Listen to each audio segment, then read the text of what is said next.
Hello and welcome once again to Liveria Library, where I talk about everything having to do with comics. Today's story is a very special one to me. It's one of the first comics I ever read. You see, when I was about 8 or 9, there were two shows I was completely obsessed with. And that's X-Men the Animated Series and Batman the Animated Series. Naturally, I wanted more Batman and X-Men stories. So for Christmas, I asked for Batman and X-Men comics.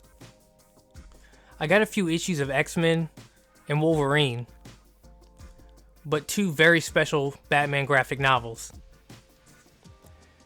They were The Long Halloween and Batman Year One.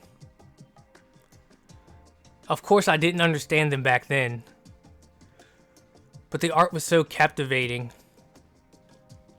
I could stare at it for hours. Plus, it was really cool seeing Batman beat up on bad guys. It wasn't till around middle school or early high school when I went back to these stories and realized how special they really were and still are today. I want to go over one of those stories. Batman Year One. Batman Year One was created by writer Frank Miller and artist David Mazzucchelli. It ran for 4 issues in 1987, starting with Batman issue 404 and ending with issue 407.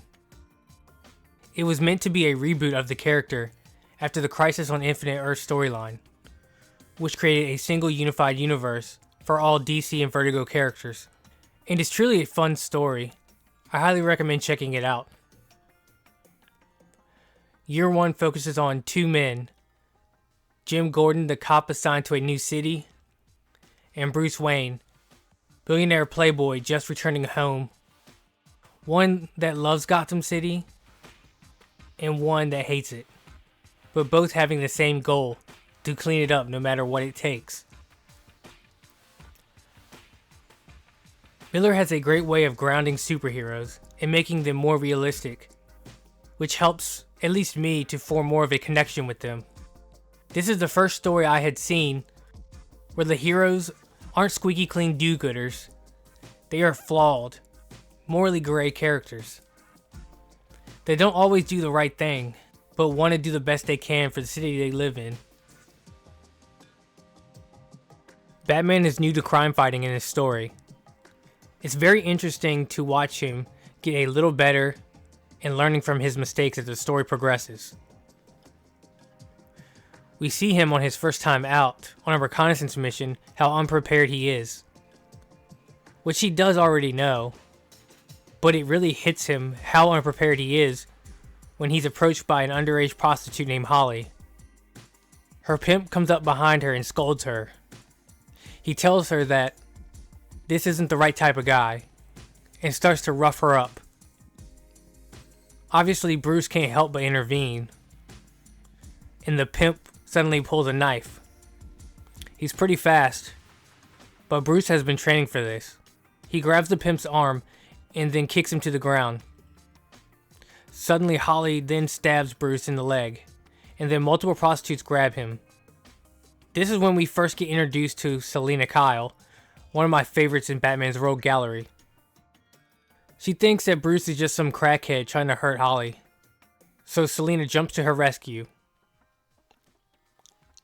She has some karate training, but Bruce fends her off with ease when suddenly the police show up. One of them shoots Bruce. Being the idiots they are, they see Bruce lying in a pool of blood and decide to cuff him and take him in.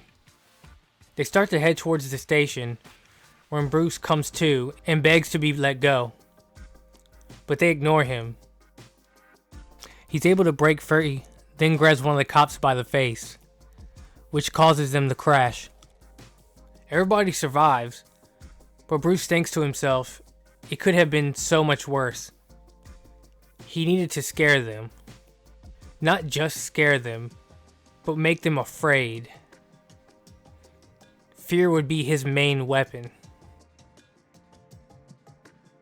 After this, you still see Bruce make many mistakes, He's not quite the world's greatest detective we all know and love yet, or the founding member of the Justice League that knows every superhero's weakness, but he's on his way.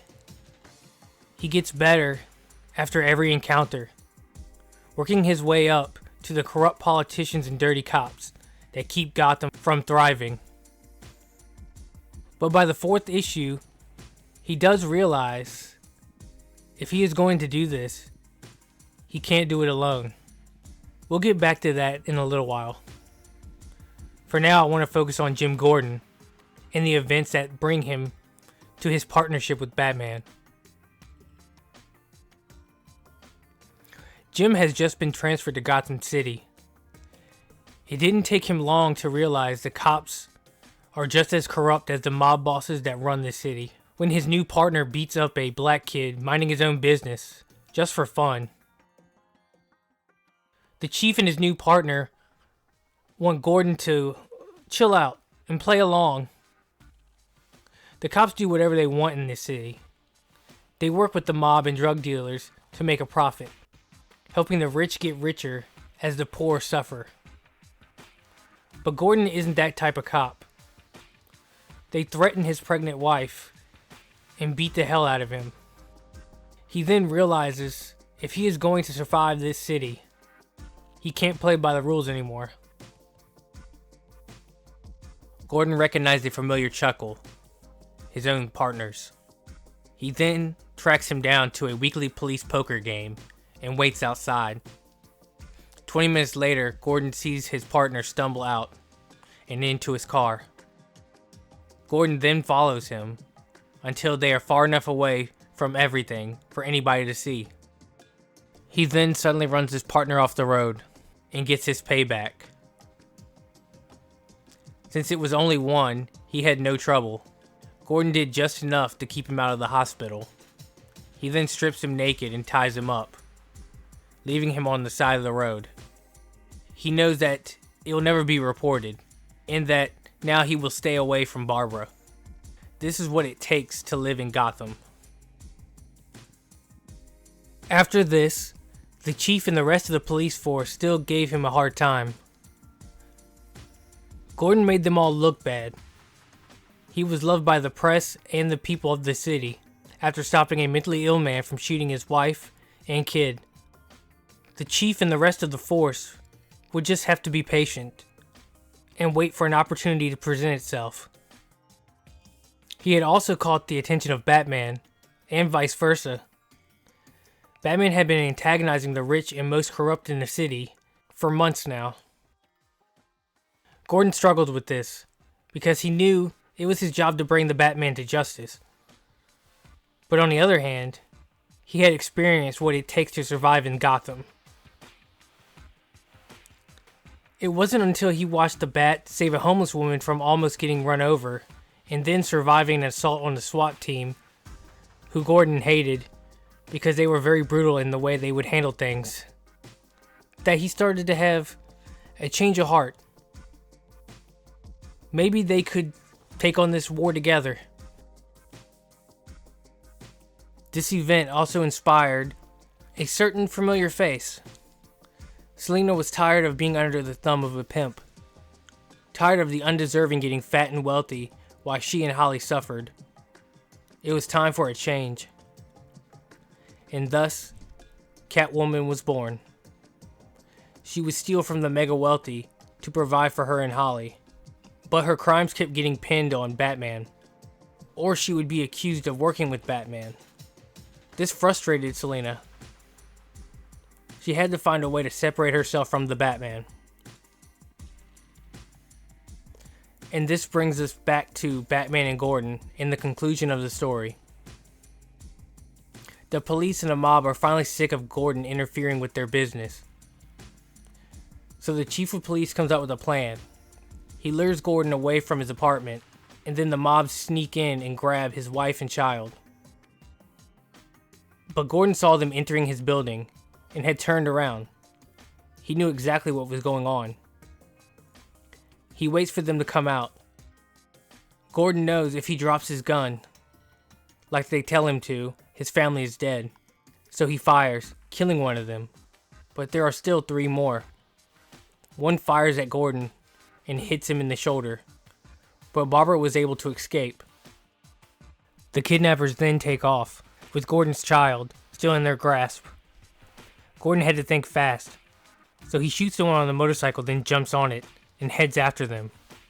But the cyclist was wearing body armor, and he wasn't one of the kidnappers. It was Bruce. He promised to Barbara that he wouldn't let her child die, then steal the bike from a passerby. Meanwhile, Gordon had caught up to the kidnappers. He then shoots their front tire, causing them to crash on the Gotham Bridge. The driver had died, but there was still one left, and he had Gordon's child.